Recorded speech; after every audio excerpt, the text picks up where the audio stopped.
하늘의 문을 여소서 이곳을 주목하소서 주를 향한 노래가 꺼지지 않으니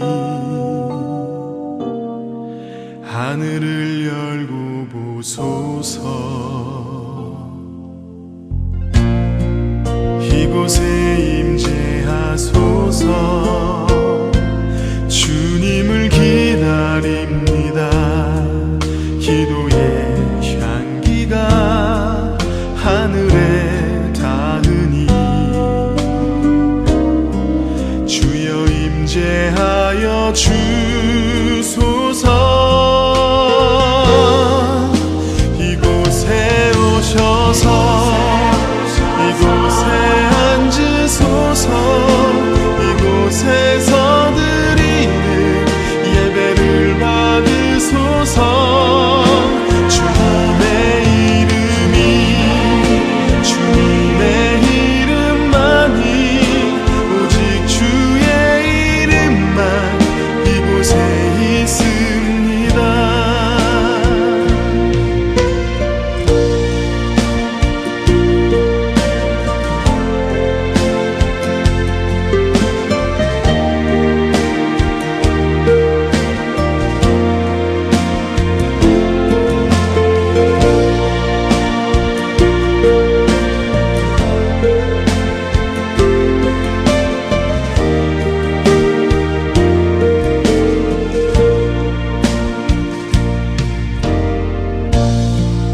하늘의 문을 여소서 이곳을 주목하소서 주를 향한 노래가 꺼지지 않으니 하늘을 열고 보소서 이곳에 임재하소서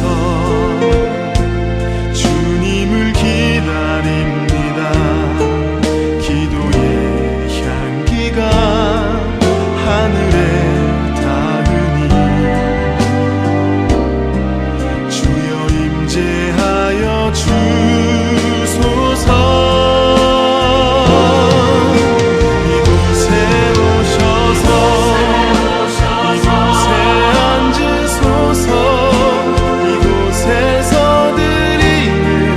예배를 받으소서 주님의 이름이 주님의 이름만이 오직 주의 이름만 이곳에 있습니다.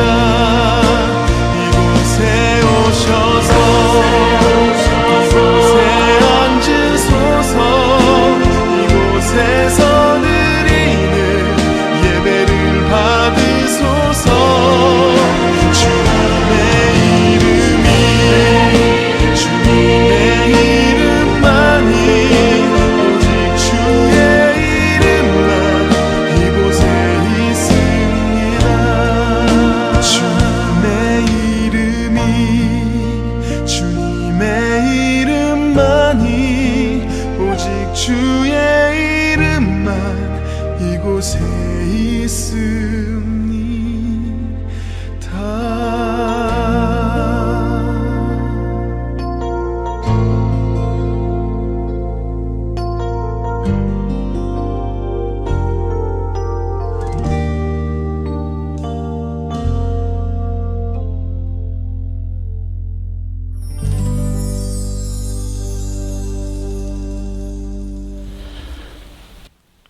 오늘 증거할 본문 말씀은 출애굽기 1장 13절에서 14절 말씀입니다. 출애굽기 1장 13절에서 14절 말씀을 봉독해 드리겠습니다. 이스라엘 자손의 역사를 엄하게 하여 고역으로 그들의 생활을 괴롭게 하니 곧 흙 이기기와 벽돌 굽기와 농사의 여러 가지 일이라 그 시키는 역사가 다 엄하더라. 아멘.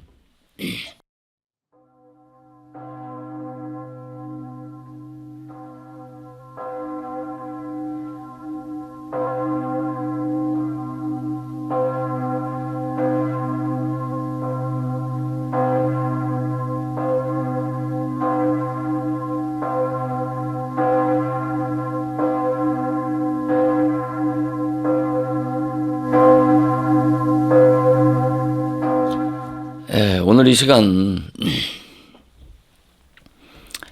전 시간에 말씀을 드렸던 영적인 노동에 대한 말씀을 계속 이어서 말씀을 상고해 보는 시간을 갖도록 하겠습니다.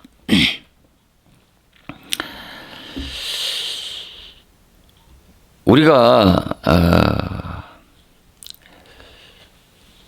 우리 눈으로 빛을 보는 것 같지만은 빛을 우리 눈에 비춰줘야 우리가 빛을 볼 수 있는 것처럼 성경 또한 우리의 육신에 지혜가 있고 또 지식이 있어서 성경을 볼 수 있고 깨달을 수 있는 것처럼 생각할 수 있습니다만은, 그러나 성경은 성경의 기록자 되신 성령의 조명과 계시가 없으면 성경은 절대 깨닫기가 어려운 것입니다. 그래서 왜 성경이 그렇게 깨닫기 어렵고 또 알기가 어렵다라고 말씀을 드리냐면은, 우리가 성경을 뭐 역사적이나 또는 문자와 계명으로 보면은 뭐 문맹인이 아닌 이상 또 조그만 지식이 있으면 누구나가 이해할 수 있는 그런 말씀인데, 뭐 그리 성경이 어렵겠느냐라고 하는 말하는 것이 좀 이해가 되지 않는 모순일 수 있다라고 생각하실 분도 없지 않아 있겠습니다만은, 우리가 요한복음 18장 37절 38절에 보면은 그 빌라도가 예수님에게 묻지 않습니까? 네가 왕이냐고 이렇게 물으니까 그렇다, 내가 왕이다 라고 하시면서 내가 이를 위해 났고 또 이를 위해 이 세상에 왔노라고 하시면서 예수님께서 내가 진리를 증거하러 왔노라고 이렇게 말씀을 하시면서 진리에 속한 자는 내 소리를 듣느니라고 이렇게 말씀하시니까 이 빌라도가 진리가 그러면 무엇이냐라고 이렇게 묻지 않습니까? 이 빌라도가 진리가 무엇이냐라고 물은 것은 바로 모든 인생을 대표해서 진리가 무엇이냐라고 반문하는 것과 같은 차원으로 이해하면 뭐 별 문제가 없으리라고 생각을 합니다.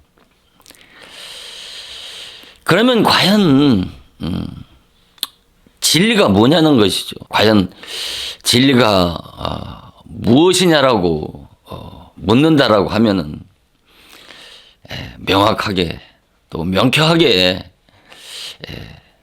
답할 수 있으십니까? 우리는 하나님께서 또 예수님께서 말씀하시는 이 진리를 깨닫고 성경을 통해서 진리를 발견하고 안다라고 하는 것만큼 또 그렇게 쉽지 않은 것이 없다고 저는 말씀을 감히 드리는 것입니다. 그래서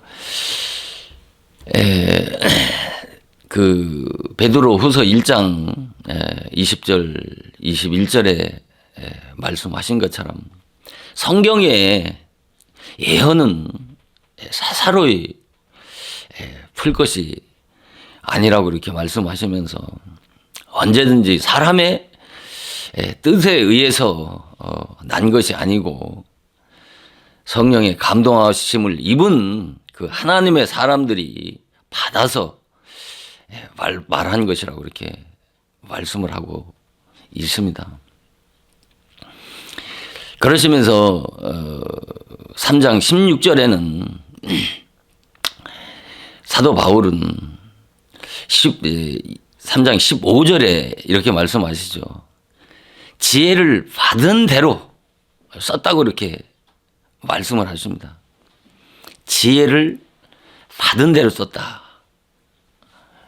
그렇게 말씀을 하시면서 사도 바울은 편지서에도 더러 어려운 것이 있다고 하면서 무식한 자들과 굳세지 못한 자들이 다른 성경과 같이 억지로 풀다가 멸망할 것이라고 이렇게 말씀을 하고 있는데,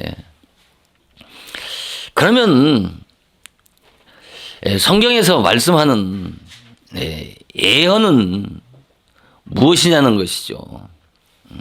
우리가 보통 예언하면은 선지서에 기록한 구약 예언서를 말씀을 하고 있습니다만은, 그러나 우리가 성경에서 말하는 이 예언에 대해서 우리가 좀 더 그 깊이 있는 이해가 필요한 것입니다. 그래서 우리가 예언이라고 하는 뜻은 무슨 발표하다, 또 반포하다라고 하는 뜻이 있는데,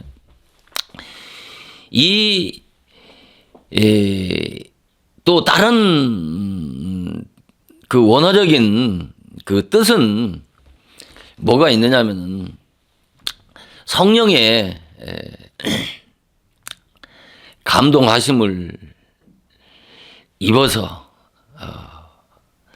장례사를 말하다, 뭐 이런 뜻도 있고, 성령에 의해 태어나다 라는 뜻을 가지고 있습니다.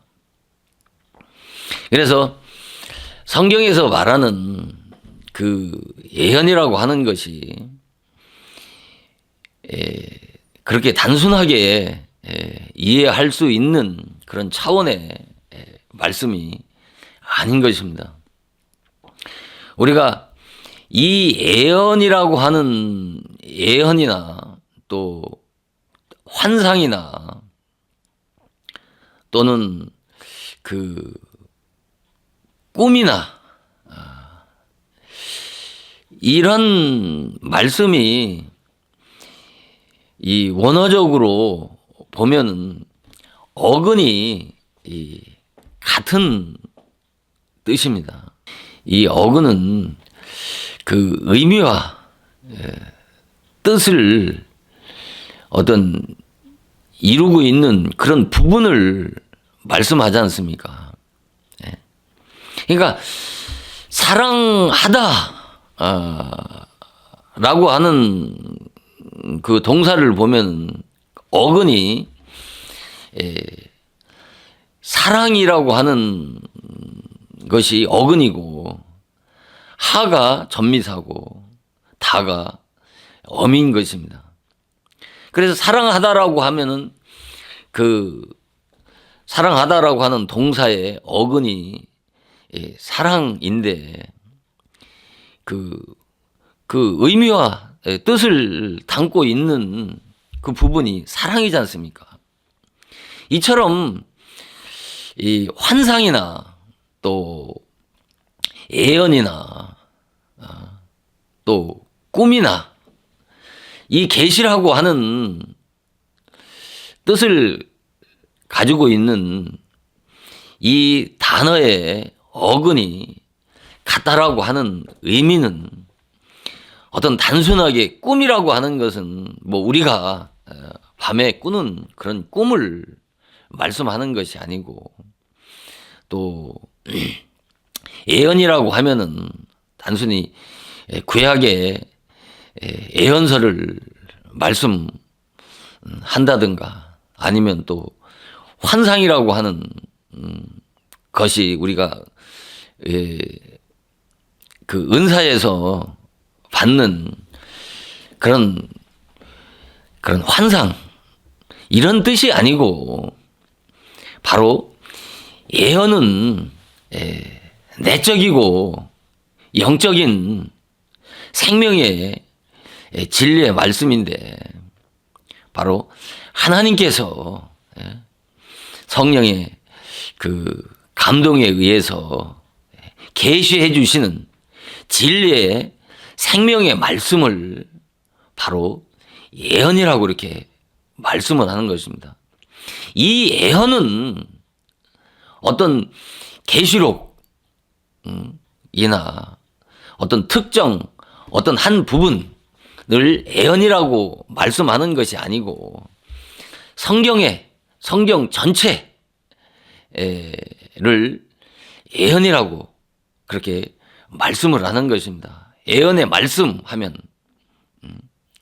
그래서 계시록 1장 3절에도 이 예언의 말씀을 읽고 듣고 지키는 자가 복 있다고 이렇게 말씀을 하시면서 또 계시록 22장 그 18절 19절의 말씀을 보면은 이 예언의 말씀을 듣는 각인에게 증거한다고 이렇게 말씀을 하시면서 이 예언의 말씀을 제하거나 또 더하거나 하면 이 책에 기록된 재앙을 더할 것이고 또 이 책에 기록된 성의 참여함을 제하여 버린다고 이렇게 말씀을 하고 있는 이 예언은 바로 이 내적인 생명의 진리의 말씀을 예언이라고 이렇게 말씀을 하는 것입니다. 그래서 계시록 5장 1절 이하에 보면은 하나님의 그 오른손에 책이 있는데 안팎으로 썼다고 이렇게 말씀을 하고 있습니다. 그러면 예수님의 손에 들려져 있는 그 오른손에 들려져 있는 책이 있는데 그 책이 안팎으로 써져 있다라고 하는 말씀은 무슨 의미일까요? 그래서 주석이나 이런 데를 보면은 이 안팎으로 된 책이라고 하니까 뭐 두루마리 그 원본이 안팎으로 써져 있다느니 아니면 책장의 그 양면을 말씀한다라고 이렇게 해석을 하는데 그런 뜻이 아니고 안팎으로 써졌다고 하는 것은 성경의 그 내적인 말씀, 그 외적인 말씀을 기록한 것이 성경이라고 하는 것이죠. 그래서 이 생명의 진리의 말씀인 이 묵시, 그러니까 아까 말씀을 드렸던 것처럼 환상이나 또는 묵시나 예언이나 꿈이 바로 이 어근이 같다고 한 것처럼 다 똑같은 그 의미와 뜻을 담고 있는 것입니다.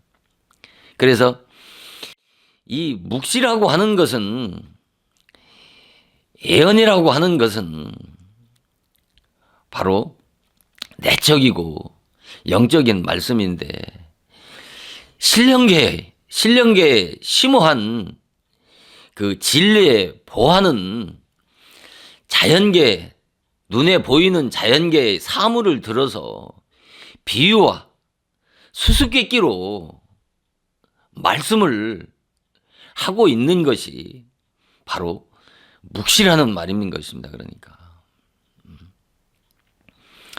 이처럼, 그래서 이 묵시는 내적이고 영적인 생명의 진리의 말씀을 말씀하는 것입니다. 그래서 성경은 문자와 계명으로 보면 율법의 말씀이지만은, 그러나 성경은 문자와 계명의 속에 감추어진 진리는 바로 예언이고 묵시고 또 환상이고 계시의 말씀인 것입니다. 그러니까 그래서 우리가 성경을 어떻게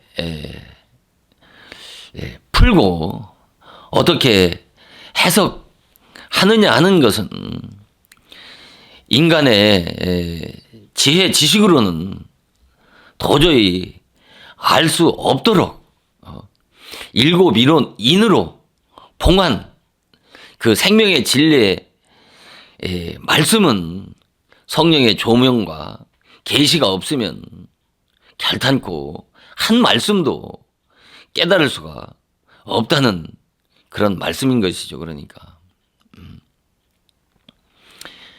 그래서 우리가 그 마태복음 6장 22절에서 23절을 보면은 눈은 몸의 등불이라고 그렇게 말씀하시지 않습니까? 그래서 눈이 어두우면, 아니 눈이 밝으면 온몸이 밝을 것이고, 눈이 나쁘면 온몸이 어두울 것이라고 이렇게 말씀을 하시면서, 빛이 어두우면 어두움이 얼마나 더하겠느냐라고 이렇게 말씀을 하시는 것을 보아서 우리가 당연하지 않습니까? 눈이 나쁘면 뭐 칠흑 같은 어두움을 걷는 거와 다를 바가 없지 않습니까? 이처럼 우리가 빛이 어두우면 그 어두움이 얼마나 더하겠냐라고 말씀하신 것처럼, 여기서 말하는 빛은 바로 분별력을 가질 수 있는 진리의 지식을 말씀하는 것입니다. 여기서 말하는 그 진리의 지식이 어둡게 되면 정말 신앙 전 영역이 어두울 뿐만 아니라 이 분별력 있는 그런 진리의 지식을 갖게 되면은 정말 모든 그 신앙 영역이 밝을 수밖에 없는 것이죠. 우리가 세상에서도 그렇잖아요. 지식이 없으면 항상 속고 또 사기를 당하는 것처럼 우리가 분별력 있는 지식은 성숙한 자가 가질 수 있는 것처럼 우리가 이 분별력 있는 진리의 지식을 갖는다라고 하는 것은 아무리 강조해도 다음이 없을 만큼 중요한 것입니다. 그래서 정말 진리, 과연 여러분들은 정말 분별력 있는 정말 진리의 지식을 가졌느냐는 것입니다. 그러니까 제가 어제도 그 유명하다고 하는 목사님의 설교를 차를 타고 가면서 저희 아내가 듣길래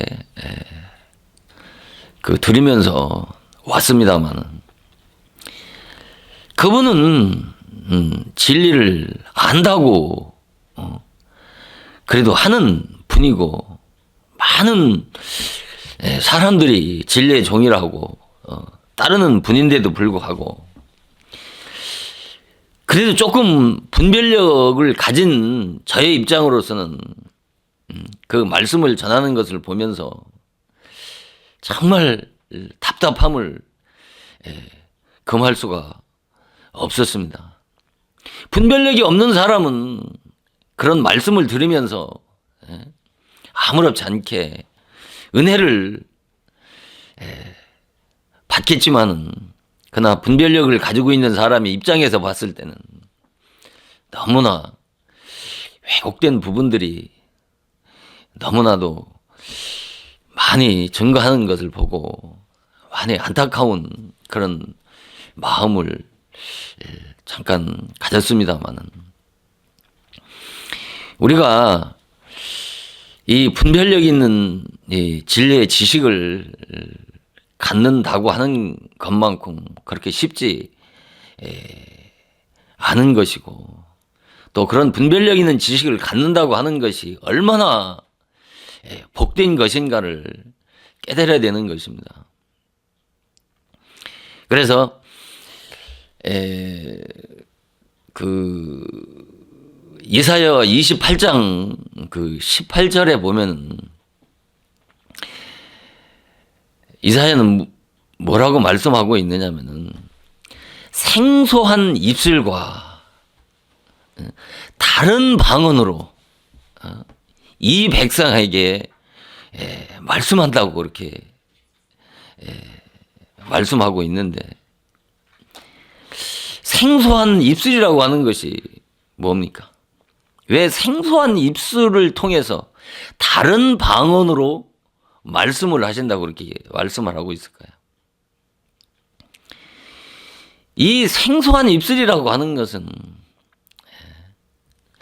지금 많은 주의 종들을 통해서 증거되어지고 있는 그런 말씀과는 전혀 다른 사람의 입을 통해서 증거되어지는 말씀을 말씀하고 있는 것입니다. 그러면서 다른 방언으로 말씀을 하신다고 이렇게 말씀하신 이 다른 방언은 또 뭘까요? 방금 말씀을 드렸던 것처럼 묵시나 또 예언이나 환상이나 꿈이나 그 원어의 어근이 같다고 말씀을 드린 것처럼 이 다른 방언 또한 같은 그 의미의 내적이고 영적인 진리를 말씀하는 것입니다. 우리가 방언을 하면은 우리가 이 고린전서 14장에 나오지 않습니까? 방언을 하면은 방언은 무슨 은사를 통해서 받는 그 방언을 말씀하는 것이 아닙니다. 그러니까 방언하면은 그런 은사적인 방언을 말씀하는 것이 아니고 이 방언은 성경을 문자와 계명으로 보는 것을 방언이라고 말하는 것입니다. 그러니까 다른 방언이라고 하면은 성경을 문자와 계명으로 보지 않고 성경을 내적이고 영적인 생명의 진리의 말씀으로 깨닫고 분별할 수 있는 그런 지식을 말씀을 하는 것입니다. 그래서 고린도전서에 사도 바울은 깨닫는 마음으로 5마디 하는 것보다 1만마디 방언하는 것보다 낫다고 그렇게 말씀을 하지 않습니까? 깨닫는 마음으로 5마디 하는 것보다 1만마디 방언하는 것보다 낫다라고 하는 말은 바로 진리를 1만마디 방언하는 것보다 깨닫는 진리를 깨달아서 5마디 하는 것이 영혼에 유익을 가져다 준다고 하는 말씀이죠. 그러니까. 그래서 방언은 믿지 않는 자들을 위한 표적이고 믿는 자들에게는 예언을 말씀하신다고 이렇게 말씀하고 계시지 않습니까? 그러니까 여기서 말하는 다른 방언, 다른 입술을 통해서 다른 방언으로 말씀하신다고 하는 것은 바로 이와 같이 똑같은 차원의 그 말씀이 전혀 다른 차원의 말씀을 말씀하시는 것이죠. 그러면서 고린도전서 14장 21절에는 그런 말씀을 하시지 않습니까? 사도 바울은 다른 방언으로 말하는 자와 또 다른 입술로 말할지라도 이 백성들이 듣지 않는다라고 그렇게 말씀하시지 않습니까? 그러니까 여러분들이 정말 다른 그 입술을 통해서 말씀이 증거되어질 때 또 다른 방언으로 말씀을 그것을 분별을 할 수 있어야 되는 것입니다. 그래서 이사야 33장 19절에는 이사야는 방언이 어려워서 알아듣지 못하고 말이 이상해서 깨닫지 못한다고 그렇게 말씀을 하고 있습니다. 그러니까 이 내적이고 이 영적인 생명의 진리의 말씀은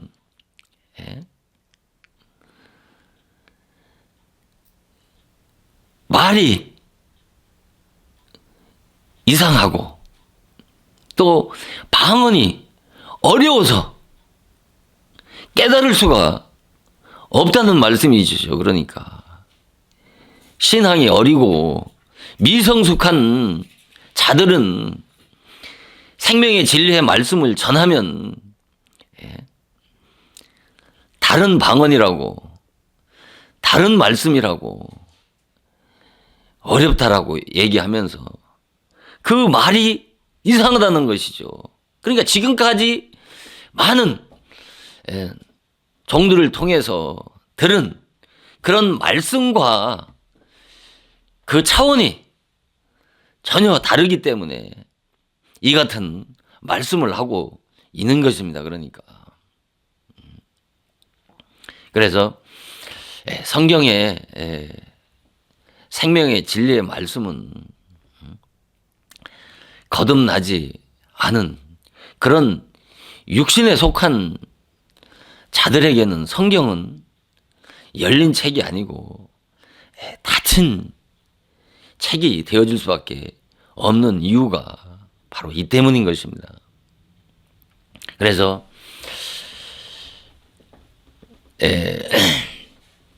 제가 이사야 52장 15절 말씀을 인용을 드린다면은 내가 이미 드러나니 이것들을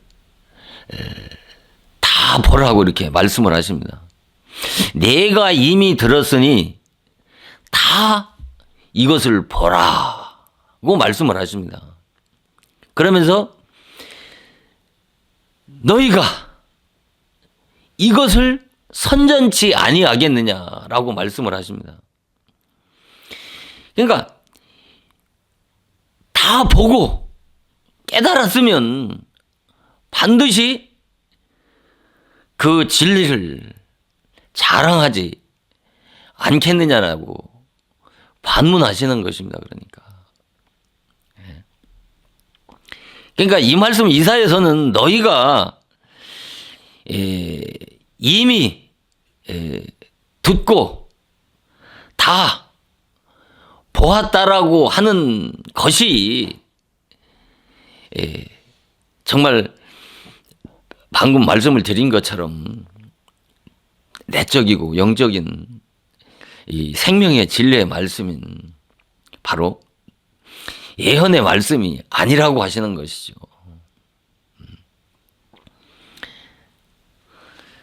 그러니까 그 당시에 육적 그 이스라엘이 이런 내적이고 영적인 심오한 진리의 보화를 발견하지 못하고 성경을 문자와 계명으로 율법으로 이해하고 있는 그들을 향해서 이 이사야는 말씀을 하고 계시는 것이죠.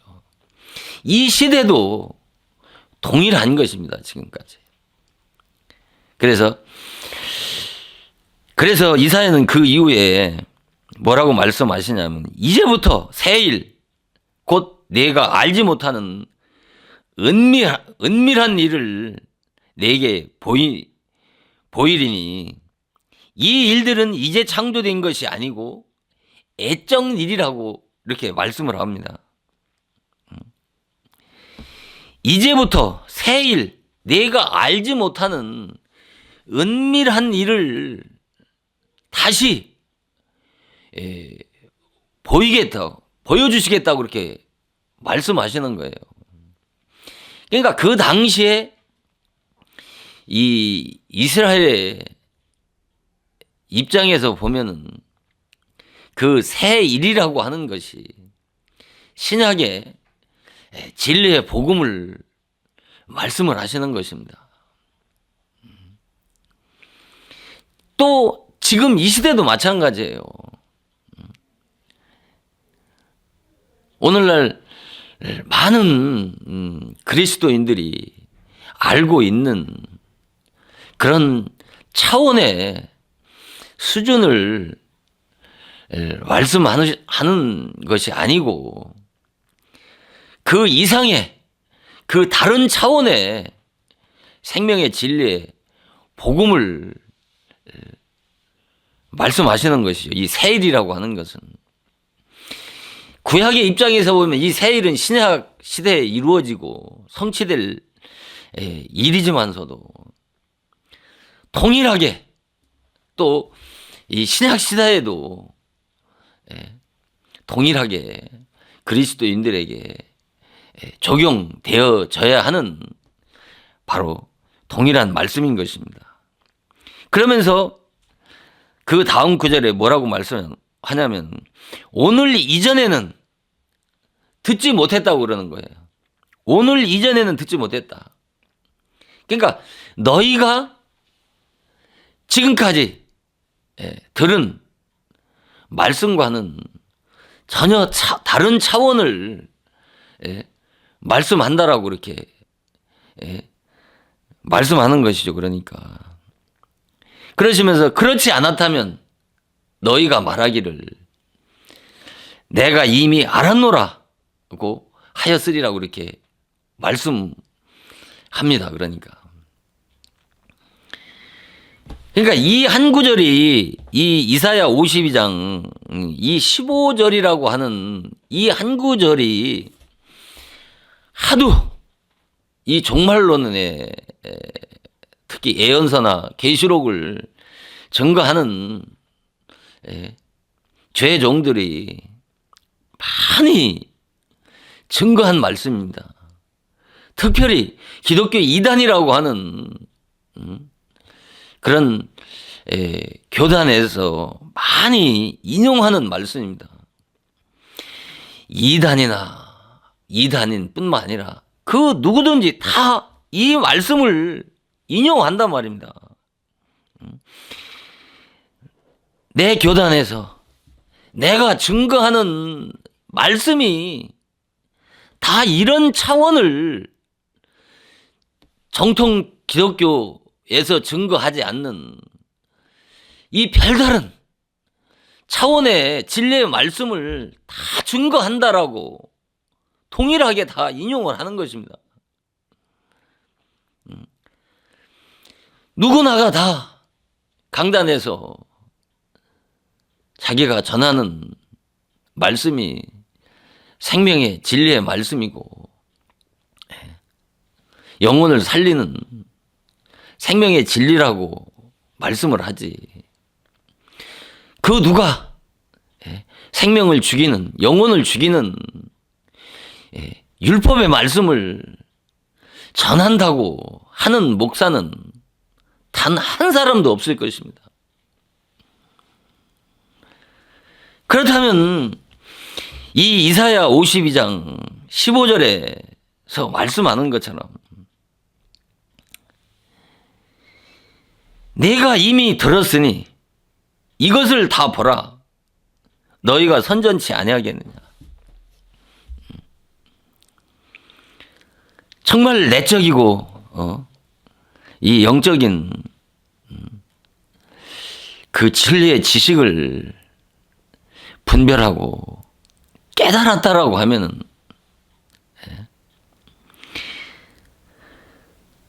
그 입에서 선포되어지는 그 말씀을 정말 분별을 해야 되는데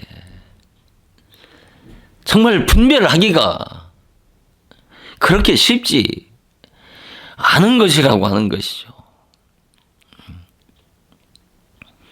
자칫 오해하게 되면 제가 전하는 말씀만이 생명의 진리의 말씀이고 다른 사람이 전하는 말씀은 율법 생명 없는 율법의 말씀만 전한다라고 그렇게 오해가 할 수도 있습니다만은 그런 차원으로 말씀을 전하는 게 아닙니다. 정말 저 태평양에 바닷물을 한 컵 마시고 그 태평양 전체의 물을 다 마신 양 착각하지 말라는 말입니다. 그러니까 진리의 한 부분을 깨달았다고 해서 그것을 성경 전체를 깨달은 양 오해해서 그렇게 가리켜서 그 양무리들을 어떤 굴레를 씌워서 카테고리에 갇혀 가둬 놓아가지고 그 목회자가 죽으면 다른 말씀은 들을 수 없어서 그 목회자의 테이프를 가지고 들을 수밖에 없는 그런 양들을 그렇게 양육해서는 안 된다는 것이죠.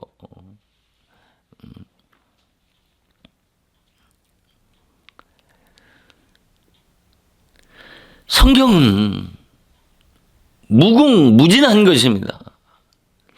한 사람에게 절대로 전체를 계시해 주시지도 않고 주신다고 해도 인간은 그 빛을 다 받아 수용할 수가 없는 것입니다.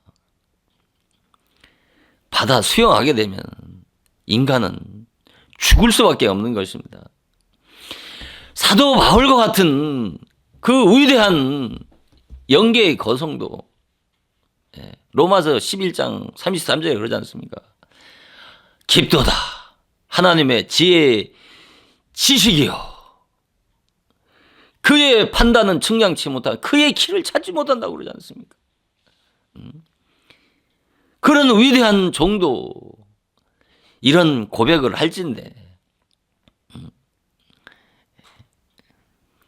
내가 깨달았으면 얼마나 깨달았겠습니까? 저도 희미하게 깨달은 것을 말씀을 전하는 것뿐이지 엄청나게 많이 깨달아서 대단한 종이라서 이 강단에 서서 말씀을 선포하는 것이 아닌 것입니다. 그래서 이 성경의 이 생명의 진리의 말씀은 7인으로 봉한 말씀인 것입니다. 7인으로 봉해졌기 때문에 인간의 지식으로 그러니까 아까 말씀을 드렸던 것처럼 베드로후서 1장 20절 21절처럼 성경의 예언은 사사로이 풀지 말라고 그러지 않습니까? 인간의 지혜로 지식으로 이성으로 풀 수가 없다는 말이 아니겠습니까?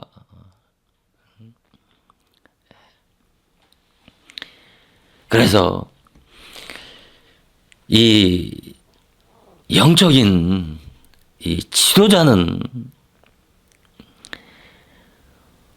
바로 영혼을 살리고 잠자는 영혼을 일깨울 수 있는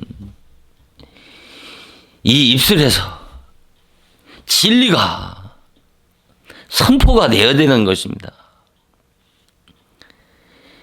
이것이 영적인 능력이고 이것이 영적인 카리스마고 영적인 프라이드인 것입니다. 교회가 또 그 교회의 지도자가 그 영혼을 살릴 수 있는 생명의 진리의 말씀이 없다면 그 교회는 죽은 교회고 그 공동체 안에 있는 인생들은 죽은 영혼인 것입니다. 최종이 고민해야 될 것이 무엇입니까? 바로 정말 이 성경에서 이 생명의 진리의 말씀을 발견하고 깨달아서 영혼들에게 부지런히 먹일 수 있는 종이 하나님 모시기에 충성되고 지혜로운 종이라고 말씀을 하시는 것입니다. 우리가 바벨론에는 박사들이 많이 있지 않습니까? 그 바벨론의 박사들이 누굽니까? 술객이고 박수고 점쟁이고 또 갈대아 술사들인 것입니다. 이 바벨론 박사들은 그 바벨론의 운명, 벨사살 왕의 운명, 그 누부갓네살 왕의 꿈을 해석할 수가 없는 것입니다. 누가 해석해 줍니까? 선택받고 거듭난 요셉이나 다니엘과 같은 종들에게 이 묵시의 말씀을 계시해 주시는 것입니다. 그래서 이 바벨론 박사들은 누구냐면 바로 지도자들을 말하는 것입니다. 이 바벨론 박사들은 세상 것에 밝고 또 교리적인 지식, 신학적인 지식을 잘 가르쳐서 교인들을 충성스러운 교인으로 잘 만들지만은 정말 거듭나서 천국 백성을 만드는 일에는 눈먼 소경들인 것입니다. 내 자신이 하나님 보셨을 때 정말 바벨론의 박사인 것인지, 정말 하나님이 칭찬하시고 선택된 거듭난 요셉과 같이 다니엘과 같은 지혜로운 종이 돼서 하나님의 생명의 묵시의 말씀을 계시받아서 때를 따라서 정말 양식을 나눠줄 수 있는 종인지 아닌지 정말 냉철하게 내 자신을 또 보고 볼 수 있는 그런 겸손함을 한순간도 잊어버리면 아니 되는 것입니다. 그래서 이 육적으로나 이 영적으로 이 공동체의 지도자는 정말 죽어가는, 그러니까 그런 리더자는 공동체를 위해서 희생하는 것이고 때로는 그 공동체를 위해서 죽어야 하는 것입니다. 육적인 지도자를 잘못 만나면 그 나라는 망하는 것처럼 영적인 지도자를 잘못 만나면 수많은 영혼을 살린다고 하면서 수많은 영혼을 죽일 수가 있다라고 하는 것을 그 누구나 망각해서는 아니 되어지는 것입니다. 그래서 이 지도자가 육적인 지도자나 영적인 지도자가 어떤 성공 지향적인 그런 가치관을 가지고 돈과 명예를 쫓는다면 그것은 거짓이고 정말 싹군인 것입니다. 정말 직분을 이용해서 예수의 이름을 팔아서 자기 육신의 욕심이나 채우고 직분을 자기 자신의 이익의 자료로 이용하는 것만큼 정말 악한 것이 없는 것입니다. 그래서 정말 영적인 지도자는 그 입술에 입이 그 입술을 통해서 나오는 것이 진리해야 되고 살리는 생명의 진리의 말씀만을 선포할 수 있는 자가 영적인 지도자인 것입니다. 그래서 오늘 제가 출애굽기 1장 13절에서 14절 말씀을 증거하려고 봉독해 드렸습니다마는 시간이 제한된 시간 관계상 다음 이 시간에 증거하기로 하고 오늘은 여기까지 말씀을 마치도록 하겠습니다.